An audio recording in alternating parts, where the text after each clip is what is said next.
I got so much motherfucking design on right now. Bring it down, bring it down, make it clap. I got 3 whole thoughts on the block. Bismillahirrahmanirrahim.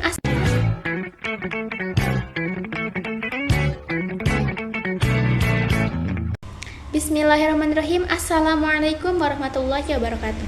Perkenalkan, nama saya Hasna Al-Hazimatu Syupia dengan NIM 124210024, kelas 1B, jurusan Pendidikan Islam Anak Usia Dini. Di sini saya akan menjelaskan tentang sejarah peradaban Islam. Nah, sebelum kita memasuki materi, kita harus mengetahui apa itu pengertian dari peradaban Islam. Peradaban Islam adalah tatanan kehidupan yang mencakup nilai-nilai Islam, mencakup seluruh aspek kehidupan manusia seperti agama, sosial, politik, ekonomi, ilmu pengetahuan, dan seni. Peradaban Islam terbentuk dari ajaran Al-Quran dan Sunnah Nabi Muhammad SAW. Dalam sejarah, peradaban Islam dikenal sebagai salah satu peradaban yang mempengaruhi dunia secara luas, mencakup daerah Timur Tengah, Afrika Utara, Eropa Selatan, hingga Asia Tengah dan Asia Selatan. Nah, adapun contoh perkembangan peradaban Islam pada masa Nabi Muhammad SAW dan Khulafaur Rasyidin diantaranya adalah 1. Pembentukan masyarakat Madinah pada masa Nabi Muhammad SAW.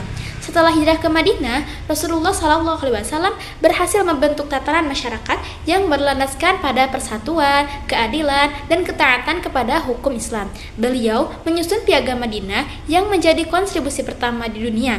Piagam ini mengatur hubungan antar suku dan agama di Madinah, baik antara Muslim maupun non-Muslim, dengan menekankan nilai-nilai keadilan, perlindungan, dan kebebasan beragama. Yaitu masyarakat Madinah menjadi model pemerintahan yang adil dan damai, yang menciptakan persatuan di antara berbagai kelompok sosial dan agama. Nilai-nilai ini terus menjadi landasan dalam pembentukan negara-negara Islam di masa selanjutnya. Yang kedua, ada perkembangan Islam pengetahuan dan administrasi pada masa Khulafaur Rasyidin. Pada masa Khalifah Umar bin Khattab, administrasi pemerintahan menjadi lebih terorganisasi. Beliau mendirikan Baitul Mal yang berfungsi sebagai pusat pengolahan keuangan negara dan memastikan pemerataan distribusi kekayaan kepentingan rakyat. Selain itu, Umar juga memperkenalkan sistem diwan yang merupakan sistem pencatatan bagi tentara dan pegawai pemerintahan. Pengaruhnya, sistem administrasi yang kuat ini membantu dalam mengelola wilayah Islam yang semakin luas dan jirayah hingga wilayah Persia dan Romawi. Sistem pengolahan keuangan negara melalui Baitul Mal. Yang ketiga, ada ekspansi Islam dan penyebaran ajaran Islam pada masa Khulafaur Rasyidin. Pada masa Khalifah Abu Bakar As-Siddiq dan Khalifah Umar bin Khattab, wilayah Islam berkembang pesat melalui ekspansi ke Persia, Syam, dan Mesir. Ekspansi ini tidak hanya menyebarkan ajaran Islam, tetapi juga mengintegrasikan berbagai kebudayaan dan tradisi ilmu pengetahuan yang berkembang di wilayah tersebut dalam peradaban Islam. Pengaruhnya, Islam menjadi agama yang dianut oleh berbagai suku dan bangsa, menjadikan agama universal yang melintas batas budaya dan etis. Integrasi ini menghasilkan kemajuan dalam bidang ilmu pengetahuan seperti matematika, kedokteran, dan astronomi karena umat Islam menyerap ilmu dari peradaban lain seperti Yunani dan Persia. Keempat, ada komplikasi Al-Quran pada masa Khalifah Utsman bin Affan. Pada masa Khalifah Utsman bin Affan dilakukan kodifikasi dan penyatuan mushaf Al-Quran dalam satu versi baku. Pengaruhnya, komplikasi ini memastikan bahwa seluruh umat Islam memiliki teks Al-Quran yang sama, menjaga kesatuan dan keutuhan ajaran Islam di seluruh dunia. Yang kelima, ada pengembangan sistem pemerintahan syura atau pada masa Khulafaur Rasyidin. Masa pemerintahan Khulafaur Rasyidin menerapkan prinsip syura atau musyawarah dalam pengambilan keputusan, di mana khalifah dipilih melalui musyawarah di antara para sahabat. Pengaruhnya, sistem syura menjadikan model pemerintahan yang demokratis dalam sejarah Islam. Selanjutnya yaitu ada dampak hijrah Nabi Muhammad SAW dari Mekah ke Madinah terhadap peradaban Islam. Hijrah Nabi Muhammad SAW dari Mekah ke Madinah pada tahun 622 Masehi merupakan peristiwa penting yang menandai perubahan besar dalam sejarah dan peradaban Islam. Berikut penjelasan bagaimana hijrah mempengaruhi setiap aspek tersebut, yaitu yang pertama ada aspek politik, pembentukan negara Islam yang berdaulat. Sebelum hijrah, kaum muslimin di Mekah menghadapi tekanan penindasan dari kaum Quraisy. Dengan hijrah, Nabi Muhammad SAW dan para sahabat menemukan tempat yang lebih aman di Madinah yang memungkinkan terbentuknya negara Islam pertama. Pengaruh dalam aspek politik, yaitu pembentukan Piagam Madinah adalah institusi pertama yang dibentuk oleh Rasulullah SAW untuk mengatur hubungan antara suku, umat Muslim Yahudi dan kaum kafir dengan Nabi Muhammad SAW sebagai kepala negara dan pemimpin politik. Adapun struktur pemerintahan Islamnya, Nabi Muhammad SAW berhasil menyusun sistem pemerintahan yang berdasarkan syariat Islam. Adapun kemerdekaan berpolitik, umat Islam di Madinah dapat menjelaskan pemerintahan mereka sendiri tanpa gangguan dari kaum Quraisy. Yang kedua, ada aspek sosial, persatuan dan toleransi. Setelah hijrah ke Madinah, Nabi Muhammad SAW berhasil menciptakan masyarakat yang lebih harmonis dengan menekankan persaudaraan Islam dan menegakkan keadilan bagi semua golongan. Adapun pengaruh dalam aspek sosial yaitu menyatukan kaum Muhajirin dan Ansor. Kaum Muhajirin adalah Muslim yang hijrah dari Mekah dengan Ansor penduduk Madinah yang menerima Muslim Mekah. Nabi Muhammad SAW menciptakan ikatan persaudaraan atau ukhuwah Islamiyah. Adapun integrasi multi-etnis, Piagam Madinah juga mengakui hak-hak kelompok non-muslim seperti Yahudi, menciptakan masyarakat yang plural dan toleransi. Pemberantasan kesatuan yang fanatik. Hijrah mengubah paradigma masyarakat Arab yang sebelumnya sangat berorientasi pada kesukuan. Dengan hadirnya Islam, nilai kesatuan dan persatuan antar muslim diutamakan. Yang ketiga ada aspek ekonomi pembangunan kesejahteraan umat. Hijrah ke Madinah juga membawa perubahan dalam aspek ekonomi.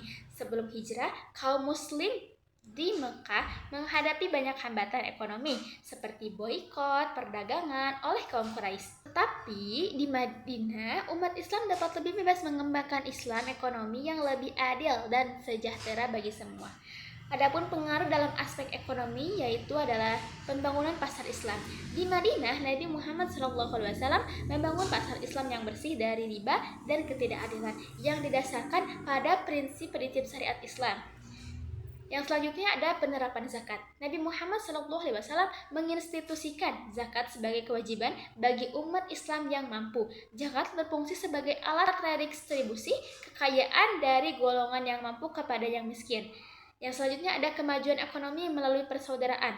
Persaudaraan antara Muhajirin dan Ansor menciptakan solidaritas ekonomi di mana membantu satu sama lain ketika kesusahan. Dan selanjutnya yaitu ada perkembangan ilmu pengetahuan pada masa dinasti Umayyah 661 sampai 750 Masehi dan dinasti Abbasiyah 750 sampai 1252 Masehi memiliki peran penting dalam peradaban Islam. Meskipun ada perbedaan dalam fokus dan pendekatan masing-masing dinasti, berikut ada faktor-faktor yang mempengaruhi perkembangannya. Perkembangan ilmu pengetahuan pada masa dinasti Umayyah. Yang pertama ada pengembangan awal. Masa dinasti Umayyah dikenal sebagai masa awal penyebaran Islam dan penguatan kekuasaan politik.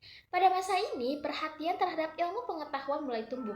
Umayyah lebih fokus pada konsolidasi kekuasaan, ekspansi wilayah, dan penerapan administrasi pemerintahan yang efektif. Yang kedua ada ilmu pengetahuan dan terjemahan. Selama pemerintah Umayyah, beberapa upaya untuk mendorong ilmu pengetahuan dilakukan, terutama melalui kontak dengan peradaban lain seperti Romawi dan Persia. Dan ketiga ada perkembangan arsitektur dan teknik. Pada masa Umayyah, ilmu pengetahuan yang lebih berkembang adalah di bidang arsitektur dan teknik. Faktor-faktor penyebab perkembangan pada dinasti Umayyah diantara lain adalah kontak dengan berbagai peradaban, stabilitas politik, pusat administrasi yang kuat. Yang keempat ada penerjemah ilmu pengetahuan. Masa dinasti Abbasiyah dianggap sebagai zaman keemasan Islam.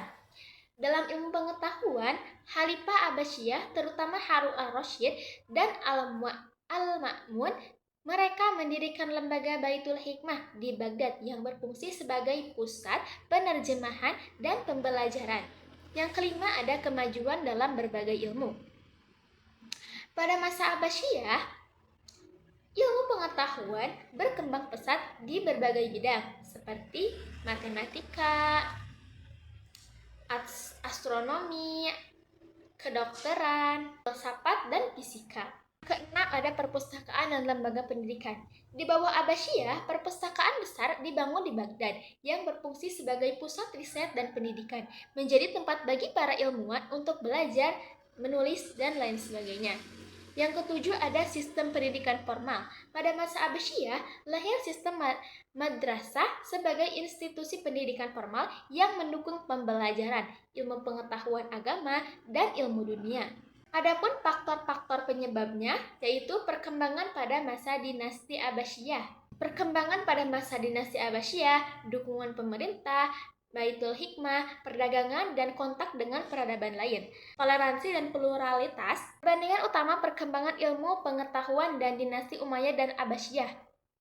Di antaranya, 1. Fokus dan perhatian.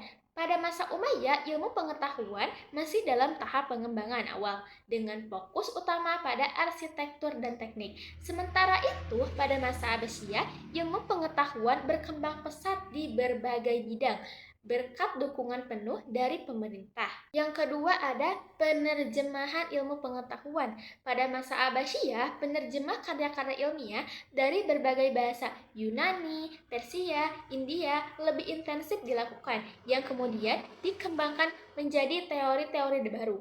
Sedangkan pada masa Umayyah, penerjemah belum menjadi prioritas utama. Yang ketiga ada lembaga pendidikan. Dinasti Abbasiyah mendirikan lembaga pendidikan dan riset formal seperti Baitul Hikmah. Sedangkan pada masa Umayyah, pengembangan institusi pendidikan belum menjadi fokus utama. Yang selanjutnya yaitu adalah pengertian zaman keemasan Islam sekitar abad ke-8 hingga ke-14 Masehi. Pada masa ini, dunia Islam menjadi pusat peradaban yang maju melalui Eropa dalam banyak aspek intelektual dan ilmiah, di mana para cendekiawan Muslim mendorong kemajuan dalam ilmu pengetahuan melalui penerjemah karya-karya Yunani, Persia, dan India serta pengembangan teori dan praktik baru. Masa zaman keemasan Islam didukung oleh khalifah-khalifah dinasti Abbasiyah, terutama di Baghdad yang dikenal sebagai pusat ilmu pengetahuan global pada waktu itu. Pun tokoh-tokoh Muslim beserta bidang ilmu yang mereka kembangkan, di antaranya 1. Al-Khawarij, yaitu matematika. Al-Khawarij dikenal sebagai Bapak Al-Jabar. Karya besarnya kitab Al-Jabar Muqabbalah memperkenalkan konsep Al-Jabar yang menjadi dasar matematika modern. Yang kedua ada Ibnu Sina, kedokteran dan filsafat. Ibnu Sina adalah salah satu ilmuwan terbesar dalam bidang kedokteran dan filsafat. Bukunya menjadi referensi utama di dunia medis selama berabad-abad, baik di dunia Islam maupun Eropa. Yang ketiga ada Al-Farabi, filsafat dan musik. Al-Farabi dikenal sebagai bapak filsafat Islam. Ia menulis banyak karya tentang logika, etika, sosial, dan metafisika. Di bidang musik, Al-Farabi menulis tentang teori musik dan bahkan menciptakan alat musik. Ia memberikan kontribusi dalam ilmu harmoni dan notasi musik. Yang keempat ada Al-Biruni, astronomi dan geografi. Al-Biruni adalah seorang polimath yang membuat kontribusi besar dalam astronomi, geografi, dan fisika. Ia menciptakan metode untuk mengukur keliling bumi dengan sangat akurat dan menulis buku tentang geografi India yang mendetail. Dalam astronomi, ia menyusun teori tentang pergerakan planet dan bintang. Yang kelima ada Al-Razi, yaitu kedokteran dan kimia. Al-Razi adalah salah satu dokter dan ahli kimia terkemuka pada masanya. Ia menulis Al-Hawi, ensiklopedia medis yang komprehensif, serta karya kitab Al-Judari wa Hasbah yang berisi tentang diagnosa dan perawatan penyakit cacat dan campak. Yang keenam ada Ibnu Haytham. Ibnu Haytham dikenal karena karyanya yang luar biasa dalam bidang optik. Bukunya Kitab Al-Manazil, buku optik menjelaskan teori cahaya dan penglihatan dengan akurat serta merintis metode ilmiah berbasis eksperimen. Yang ketujuh ada Al-Kindi, filsafat dan matematika. Al-Kindi adalah salah satu filsuf Muslim pertama yang menggabungkan pemikiran Yunani terutama filsafat, Aristoteles dan Plato dengan ajaran Islam. Ia menulis lebih dari 240 karya dalam berbagai bidang. Yang kedelapan ada Al-Zahrawi, bedah dan kedokteran. Al-Zahrawi adalah ahli bedah terkemuka pada masa zaman keemasan Islam. Ia menulis buku Al-Tasrif, ensiklopedia medis yang menjelaskan berbagai prosedur bedah dan peralatan medis yang ia kembangkan. Yang ke-9 ada Ibnu Khaldun, sosiologi dan sejarah. Ibnu Khaldun adalah sejarawan dan sosiolog terkemuka, dikenal karena bukunya Muqaddimah yang merupakan karya pertama tentang teori sosiologi dan ilmu sejarah. Ia menjelaskan konsep siklus, peradaban, dan perkembangan sosial. Adapun faktor-faktor penyebab berkembangnya ilmu pengetahuan, yaitu diantaranya adalah pertama, dukungan pemerintah. Yang kedua, penerjemah karya-karya klasik. Yang ketiga, perdagangan dan hubungan internasional. Dan yang keempat, toleransi dan pluralitas. Sedangkan yang kelima, sistem pendidikan. Materi yang terakhir ada kebijakan toleransi beragama yang diterapkan selama pemerintahan Kekhalifahan Umayyah dan Abbasiyah memainkan peran penting dalam membentuk kehidupan masyarakat dan kemajuan peradaban Islam. Berikut pengaruh kebijakan toleransi beragama beserta contoh konkret dan dampaknya bagi kemajuan peradaban Islam. Pengaruh kebijakan toleransi beragama yang pertama ada masyarakat multikultur. Menciptakan masyarakat multikultur, toleransi beragama memungkinkan kelompok-kelompok berbeda untuk hidup berdampingan yang mengutamakan dalam hal perdagangan, pertukaran budaya, dan pengetahuan. Yang kedua ada stabilitas sosial dan politik. Kebijaksanaan toleransi beragama mengurangi ketergantungan antar kelompok dan memperkuat stabilitas sosial. Masyarakat yang merasa dihargai dan diakui keberadaannya cenderung lebih loyal terhadap pemerintah. Yang ketiga ada perkembangan ilmu pengetahuan dan kebudayaan. Toleransi beragama memungkinkan pertukaran ide dan pengetahuan antar ilmuwan dari berbagai latar belakang.